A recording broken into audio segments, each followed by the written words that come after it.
India की satellite images release हुई जिसमें साफ देखा जा सकता है इंडिया में हीट वेव किस हद तक बढ़ चुकी है और ये हाल अप्रैल का है और आने वाले वक्त में मई जून में से कई गुना ज्यादा गर्मी होने वाली है और इस साल अब तक का हॉटेस्ट समर होगा। लेकिन ऐसा क्यों कहा जा रहा है, चलिए आपको बताते हैं। इसे नेशनल इमरजेंसी की कैटेगरी में देखा जा रहा है एंड इसका मेन रीजन है क्लाइमेट चेंज इन इंडिया। इसको सबसे अहम रीजन है एसीज। हम शॉर्ट टर्म रिलीफ के लिए एसी चला तो लेते हैं लेकिन इसका लॉन्ग टर्म नुकसान होता है और मुंबई में ग्लास बिल्डिंग्स हैं जो डुअल सन इफेक्ट क्रिएट करती हैं, जिसकी वजह से डबल हीट और डबल लाइट प्रोड्यूस होता है, जिससे मुंबई सबसे हॉटेस्ट एरिया में कंसिडर किया जाता है। इंडिया मेट्रोलॉजिकल डिपार्टमेंट ने एक्सट्रीम हीट के चलते मुंबई में येलो अलर्ट जारी किया और वेस्ट बंगाल में रेड अलर्ट जारी है। ग्रोथ के चक्कर में इंडिया आगे बढ़ने की जगह डेंजर में जा रहा है, जिसका सीधा असर हमारी जीडीपी पर पड़ेगा। पर कैसे, चलिए आपको बताते हैं।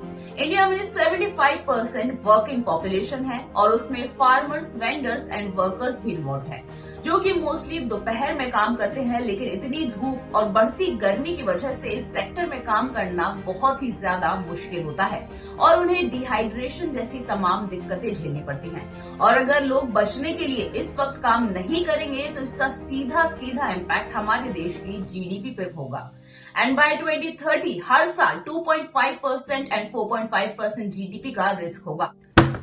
हमारी गवर्नमेंट को इस बात की जानकारी अच्छे से है, लेकिन एनवायरनमेंट किसी की प्रायोरिटी कहाँ है। लद्दाख में सोनम वांगचुक ने बहुत प्रोटेस्ट किया लेकिन उनकी आवाज सुनने वाला कोई नहीं था, बल्कि सेक्शन 144 लगा दिया गया और सभी का फोकस इलेक्शंस पर बन गया व्हाइल इग्नोरिंग सच क्रूशियल फैक्ट्स। हमारे देश में हो रही इग्नोरेंस सबसे बड़ी सैड रियलिटी है जिसको बदला नहीं जा सकता, लेकिन अगर इसको बदला नहीं गया तो इसके रिजल्ट्स काफी मुश्किल होने वाले हैं। अकॉर्डिंग टू अ सर्वे 2050 तक इंडिया 50 कंट्रीज में से थर्ड कंट्री है जो कि क्लाइमेट चेंज की वजह से डेंजर में है। So take a small step and plant as many trees as you can for a better future for you and your loved once.